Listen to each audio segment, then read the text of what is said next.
Welcome into the WalterPicks Fantasy Football Show. I'm here with my boy Seth. We're talking fantasy football starts, sits, everything you need to know with starts, sits, defenses, and even one emergency start if you're in a deep league or a terrible situation and you need to fill in with somebody. As we get into it, make sure to hit that like button. And we're starting with none other than Trey Benson, the man himself. You're starting Trey Benson in this beautiful matchup. Now, he didn't have a great game last week. 55% of the snaps, only 8 carries got saved by his receiving. But now he gets a matchup against the Tennessee Titans, who are one of the most positive in fantasy points allowed, yards allowed, allows some of the highest yards per carry mark. This could be the get-right game for Trey Benson after not having the best game. James Conner goes out. He's a start for me, Seth. What is your opinion on this man right here for week 5? Yeah, well, the thing to watch out for here is that he is dealing with an injury day to day. And that's actually, for me, almost a positive because that's the big worry from last game. He came in at the end of last game. DeMarcado came in at the end of last game and took away the touchdown. We needed that touchdown. It would have been an amazing fantasy week, and no one would have any questions this week. But he is currently day to day. We got to check out that injury report. But if he plays, look at this last week. 27, almost 28 points to Woody Marks, 32 points to Jonathan Taylor, 14 points to J.K. Dobbins week 1. So Trey Benson, for me, as long as he's healthy into this game, definitely a great start. Yeah, and even if he does end up being injured and out, which I don't expect to happen, Amari DeMarcado could honestly be a decent spot start for you. Again, because this matchup is just so positive. And then we'll go into one of our sits here in a matchup that is not positive. Jordan Mason against the Cleveland Browns. We know that the Cleveland Browns defense is one that you should not be messing with here, and Jordan Mason gets one against them. Now, last week, Jordan Mason didn't have the best of games. We look at his game log here. He did only have 10.2 fantasy points against the Pittsburgh Steelers, which has been allowing a decent amount of points to running back so far this year. He got the opportunity, 16 carries, but just didn't do much with it, 57 yards. And a couple receptions. And a lot of that is due to them using more than one running back. Xavier Scott was used quite a bit. He saw a couple carries, but most importantly, the receiving role. And if that's going to be taken away from Jordan Mason, it could be a little bit worrisome. Now, I don't expect that to be a game-to-game situation where Scott is working in a ton. Mason is still the more efficient running back, the better running back. But again, risking that situation against a very good Cleveland Browns defense who is allowing some of the least fantasy points to opposing running backs, this could be a spot in a Carson Wentz-led offense that hasn't looked amazing at times that you could consider going through and sitting Jordan Mason if you have the luxury to do it. Seth, are you talking me out of this one? Is this a bad decision? No, I think it's a great decision. You just don't start running backs against the Cleveland Browns. We look at their game log so far. They faced some amazing running backs, some of the best in the entire league. All three running backs they faced so far were second or first round fantasy football selections. We had Chase Brown with Joe Burrow week 1. He scored a touchdown and still only 13 fantasy points. Week 3, they faced Josh Jacobs, who just obliterated the Cowboys. I think went for over 30 points. Only 12.4 points with 5 receptions. And last week, Jahmyr Gibbs did have 17 points. He did have a nice game. He had a couple good longer rushes due to him being a very strong speed back. But look at Dave Montgomery. 1.2 points, 12 rush yards on 9 rush attempts. Simply awful. And Jordan Mason's definitely more like the Dave Montgomery, more like the Josh Jacobs in this role. So he's got to stay on the bench. A little bit of a deeper start here in Dalton Schultz, guys. If you do need a tight end, the position is honestly a wasteland right now. Like, George Kittle is still injured. Evan Ingram, a top guy that people drafted, is just not doing anything. Like, there's so many issues. And I think Dalton Schultz is a complete spot start if you do need him. Getting a matchup against the Baltimore Ravens, who are positive in allowing fantasy points to the tight end position. And we see, looking at his game logs here, ever since Cade Stover has gone out and been on IR, he has increased his snap share by a ton. Now, you're not going to be starting this guy when Stover comes back. They do have their bye week in week 6. Some good matchups following that, but Stover will probably return. But in those 2 games, we see the immediate impact here. 6 targets in both of those games, 5 receptions, and about 30 yards in both, playing over 80% of the snaps on average. Now, the fantasy points aren't out of this world, 8.9 and 8 points in those 2 games. But this is a matchup where the Texans are going to have to pass the ball a ton, whether they want to or not. Now, if there's no Lamar Jackson, which there probably won't be, that could change things a little bit. But this defense is still positive in allowing yards, quarterback success, and eventually tight end success there too. And we know that the Texans' offensive line is not great, which is causing CJ Stroud's average depth of target to be a lot lower than we want it to be for guys like Nico Collins. But it does help the short to intermediate game with these tight ends and and Dalton Schultz himself. So this is a spot start. I'm fine with going with if you do need a tight end here, Seth. Are you 100% in on Dalton Schultz? What's your opinion here? Yeah, I think this is a great call out, especially if you're in a deeper league or your tight end just simply isn't producing. I love the matchup tab in the WalterPicks app, which you guys can get in the profile. Dalton Kincaid had a great week. Fannin and Njoku both had pretty good weeks. Laporta, I mean, that wasn't great. Kelsey, decent week at tight end. I mean, I'd take 8 to 10 points, especially from Dalton Schultz, if I'm in need for a tight end. So I do think he's a good start. And everything you mentioned, even if Lamar Jackson doesn't play, this is still a better offense than the Titans were running last week, better offensive line than the Titans were running last week. So I still think that that looking at last week, he had 5 catches in a game where they won, I think 26-0, something around that score line. That's good news. And if the game is more competitive, he may need to pass a little bit more. And you saw the route rate, almost 90%. That's elite. So Dalton Schultz, I think, could be a good ad, and could be a good ad for the rest of the season. Yeah, 100%. And looking on the other side of that with a sit, somebody that's rostered and started in almost 50% of leagues right now is Coleman. And we're all just kind of holding on to that week 1 buzz that we saw where he had 11 targets and 8 receptions for over 100 yards. And guys, that was against the Baltimore Ravens. So there is something to be said about this defense allowing a good amount of yardage. But he just completely fell off a cliff ever since that matchup. 3 receptions, 3 receptions, 3 receptions again. And he's had some decent matchups. Like the Jets is tough. Miami can be a little bit difficult in allowing fantasy points because of the defense. And the New Orleans Saints, like these are not impossible matchups. And he just has not been able to separate. And a lot of that is because this team does not need to pass the ball when you have Josh Allen and James Cook. And Josh Allen spreads the ball around to everybody and anybody. So you can never really expect what you're going to get from Coleman now coming into this matchup against the New England Patriots, who so far this year have allowed a decent amount of fantasy points to wide receivers. But they have Christian Gonzalez back now. And that is the deciding factor. Coleman is probably going to have a lot tougher of a time scoring fantasy points on a guy like Christian Gonzalez than he would a Benjamin St-Juste. And that's just the first guy that comes to my mind as a PTSD Commanders fan here. I never want to see that again. But it's a tougher matchup here. And Coleman, just with the boom-bust potential that we have, even if it is a matchup where the Bills should score a ton, just like last week with the Saints, we didn't see it pay off. So, Seth, are you taking the chance on Coleman?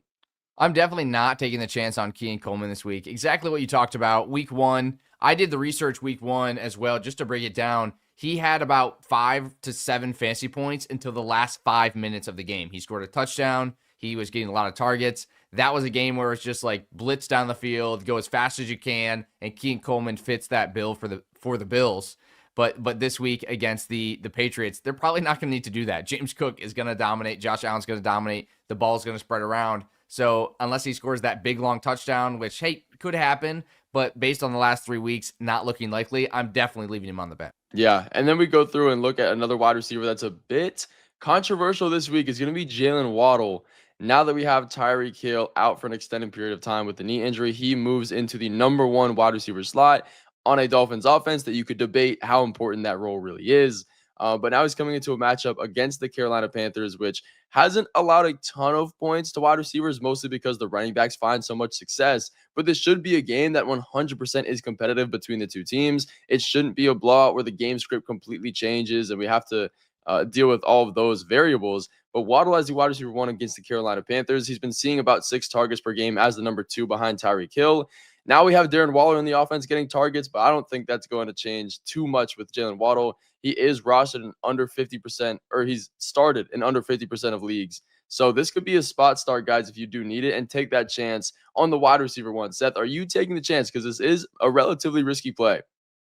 Yeah, for me, I'd prefer not to. Honestly, with the way that the Dolphins are playing, I think with Tyreek Hill, he puts a lot of pressure on the defense. And without him, that pressure point is a little bit removed, and leaving Waddle and the rest of this Dolphins team, I think, a lot more covered up than they would be with Tyreek Hill pushing the safeties back.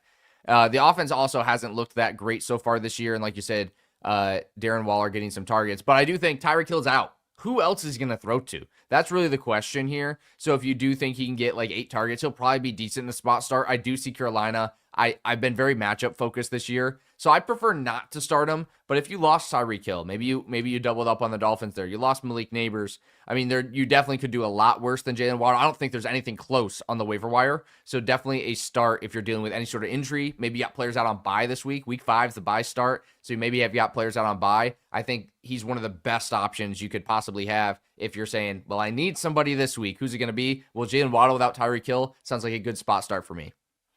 Yeah, and the answer to who gets all those targets could very well just be Devon Achane. He didn't get a ton last week, but this could be the time where he just bounces back, gets 8 targets because there's no Tyreek Hill, and they just work in the short to intermediate game.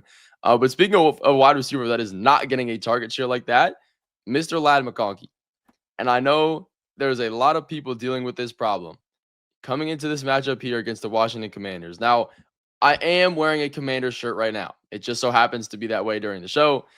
Our corners have not been able to do much. Marshawn Lattimore is looking like the next coming of Benjamin St-Juste. I know I've been talking about that more than I should, but it's true. The matchup is decent here, but the points have just not been there. Last week against the Giants, one of the most positive matchups to wide receivers. He puts up 2 fantasy points, 8 against the Broncos. He just has really not broken out, and it's hard to when you have Quentin Johnson as the wide receiver 1. I believe he's a top 5 wide receiver in fantasy football right now. He's getting all of the red zone looks. I mean, it makes sense. He's huge. He's what, 6'4"? I don't exactly know, but I know he's big enough to get targets and lead this team in target share. You also have Keenan Allen getting a good amount of targets. Is Ladd McConkey working into our lineup in week 5? And can we trust him in this week, Seth? You know, it's been 4 weeks. And when it's been 4 weeks and someone really hasn't been producing, I don't care who it is, what their name tag says, you got to put them on the bench. And for me, Ladd McConkey is definitely a bench this week. Now, the hope is I'm completely wrong. He breaks out and we can lock him in week 6. That's the hope. But right now, the way he's involved, like you said, Quentin Johnston, Keenan Allen, Omarion Hampton finally coming alive as well. I'm not sold. He's also struggled with a couple drops. Maybe some of them aren't the best passes. But right now, and people may be asking, what's wrong here and what should I do? So first thing, what's wrong? With Keenan Allen back on the team, Keenan Allen's taking those slot routes. That's where Ladd McConkey dominated. We talked a little bit about that in draft season. Now, we didn't downgrade him as much as we should have, but he's going down the field where he was less effective last season he's going down the field where he was less effective last season. So what should you do with him? Well, right now, the trade value is extremely low. So if you don't have him on your team, I think sending a bench player to try to get Ladd McConkey, maybe someone that's been averaging like 11 points a game, could be a good move. Because if someone gets injured in this Chargers offense, Ladd McConkey instantly like top 5, well, maybe not top 5, but maybe a top 12, maybe a top 15 wide receiver. So that's number one. If you do have him on your team, hold, and I think put him on the bench for this week because your trade value is extremely low. The chances that he breaks out at some point this season, still very possible. I mean, we'll just go back 1 year real quick, just for you guys. I know Ladd McConkey's been a big issue. We'll spend a little extra time. Look at how he closed out last season. I mean, last year he started pretty bad as well. And I know he was a rookie and it's a little bit different, but he did really come on strong at the end of the season, especially. Had an amazing finish in the playoffs with almost 200 yards. This is a capable player. So I'm going to leave him on my bench. I'm going to try to trade for him at a very, very low price if I can. And I still have some hope that there's a chance he comes around and becomes decently startable, at least at some point this season. Yeah, and there always is a chance because of how good this offense is playing. They did have some offensive line injuries, so maybe that does play into it. But Ladd McConkey, I would definitely still maybe put on my flex spot, especially with the players on bye if you're dealing with that. Sure. But going into another tight end here, I know, guys, there's a lot of issues, and here are some guys for you. Juwan Johnson getting this matchup against the New York Giants, again, which is very, very positive. We look at last week, though, he did not have the best fantasy football day, so a lot of people are a little bit worried. A tight end 28 finish with 5.8 fantasy points against the Bills. It is one of the tougher defenses in allowing fantasy points to the tight ends at least, but he caught all 3 of his targets for 28 yards, and that was about it. It wasn't necessarily as bad as the numbers say because Rattler only completed 18 passes.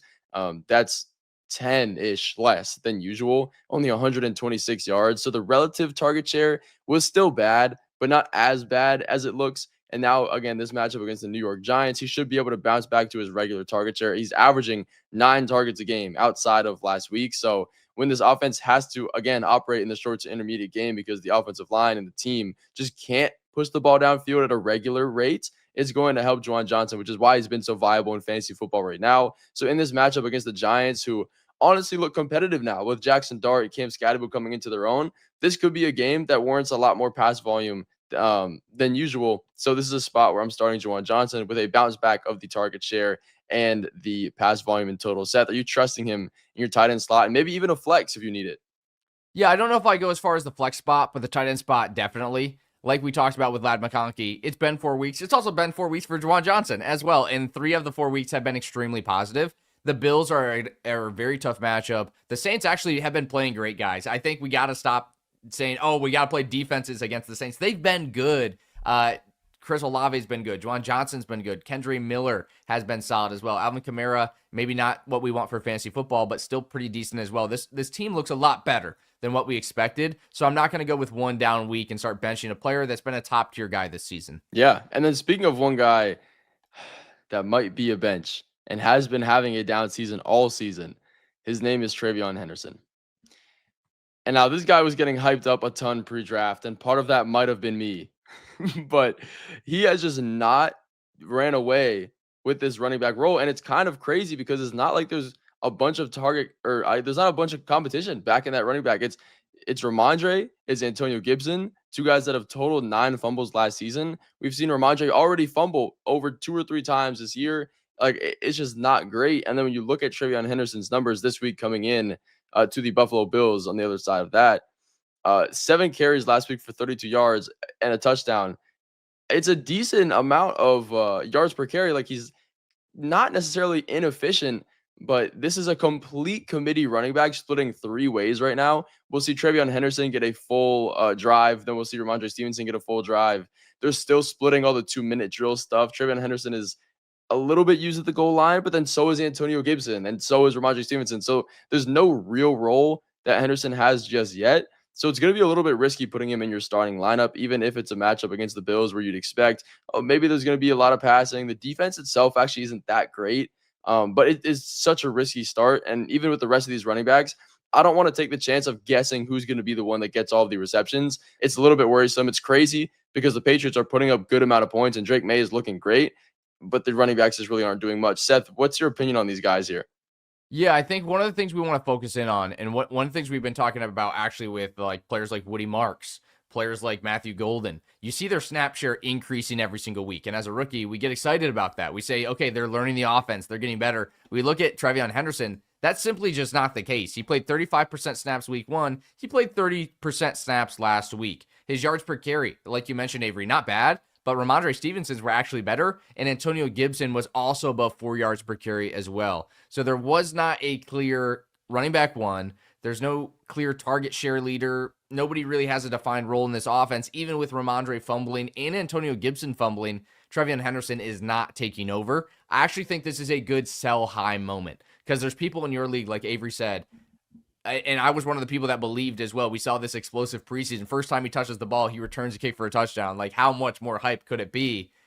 And there's someone in your league that wants him, and they still believe, and they haven't been suffering through these poor performances. And I think you can actually get a lot of value. And there are absolutely no signs pointing to him taking over this backfield. So I think after a touchdown is a great time to sell. If you disagree, that just proves that there are people out there willing to pay a good price for him.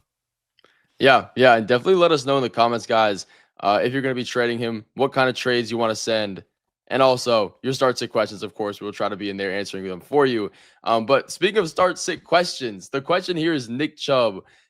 This guy, he is completely just losing this job all on his own. Last week, he gets a matchup against the Tennessee Titans, again, which we talk about. One of, if not the most positive. They are a run funnel of a defense to the running backs. Sees his season low snap share at 42%. Still has 13 carries, 47 yards, not terrible.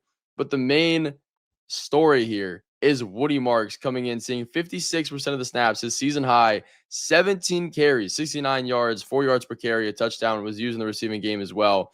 This guy looks like he's completely running away with the backfield, and I would not be surprised because he's just more efficient on a per-touch basis than Nick Chubb is right now. For anybody worried about Joe Mixon, I really don't expect him to come back and start this year. If he does, maybe it's 4 games. But no, Woody Marks has this backfield. Nick Chubb, again, a decent matchup against the Baltimore Ravens defense, who allows a decent amount of points to running backs. But Seth, what is your take on Nick Chubb here? Is there any chance he's in our starting lineup? I don't really think there's a chance he's in your starting lineup unless you're absolutely just like, hey, I need a touchdown. Maybe he gets one on the goal line. There's no one on the waiver wire. But right now, Woody Marks is probably on your waiver wire, or Kendre Miller maybe on the waiver wire. There's a lot of players that you could potentially. We've got our emergency start. We're going to talk about a little bit later. That's on the waiver wire. I would start him over Nick Chubb as well. The Woody Marks is taking over, like we talked about. Look at that snap share. That's why you want to have the WalterPicks app. That's your cheat code over your league mates with the easy to see snap share, how it progresses each and every week. And Nick Chubb definitely needs to go on the bench this week. Yeah, and talking about that emergency start, you can go ahead and look that man's name up because he has definitely been coming onto the scene. And that guy is Justice Hill, guys. I mean, 28.7 fantasy points last week against the Chiefs defense, RB4 on the week. He only has 3 carries, but runs for 76 yards. Now, a lot of times you cannot really take these breakaway runs for more than it is. He did get a touchdown, but what's really important here is this receiving usage. He saw 6 targets, 5 receptions, 41 yards, obviously a touchdown there as well. But it's not like that is just a fluke game, at least on the receiving side, because he had 4 targets the week before that. He had 3 targets the week before that. And Derrick Henry, he's not on the field as much as you'd hope. Like, Derrick Henry owners are definitely scared of this man, Justice Hill. Now coming into this next week's matchup, is this a spot where we can start Justice Hill against the Houston Texans, Seth? Kind of run us through this here. Yeah, you called me out as a Derrick Henry manager. I have him in several leagues. And the problem is he's just not getting enough touches. Like, look at the snap percentage for Justice Hill. Almost 60%. But the week before, 50%. I mean, maybe he's out there sometimes with Derrick Henry, but the fact that Justice Hill is on the field so much is a green flag for him. We'll just talk positively about Justice Hill here. The target is great. And what I'm seeing personally as someone that has Derrick Henry, you looked at what happened in the game against Detroit last week for Derrick Henry. He's on the goal line. I think it was at the end of the half, or maybe it was one of the early drives of the second half. He rushes the ball 3 straight times and gets stuffed every time. And then Lamar Jackson gets stripped on 4th down, ends up going back to the 20, and they end up just losing that game. They blew opportunities on the goal line. Derrick Henry then fumbled later on in the game when it was close. They definitely had a chance to win. He lost them the game week 1 against Buffalo with that fumble. Let's just call it what it is. They were going to win. They just needed to not turn the ball over there and give them a free short field. So that's the big concern with Derrick Henry and Justice Hill here. He's stepping into the role, the receiving role. They're getting them outside the tackles here. So I do think Justice Hill is someone that pretty soon everyone's going to be trying to add, and you can just add him now. And I actually think with potentially Lamar Jackson missing this game, is the offense going to be better or worse? Probably a little bit worse. They probably need to pass a little bit more, and it just looks like Derrick Henry's not going to be that guy for them. So I am going to go with Justice Hill this week as an emergency spot start, and I think someone that you're going to want to have on your bench, especially if you have Derrick Henry, as he continues to struggle, potentially this is the handcuff that you want to have, someone that's going to take over in that receiving game. I think you could start Justice Hill this week.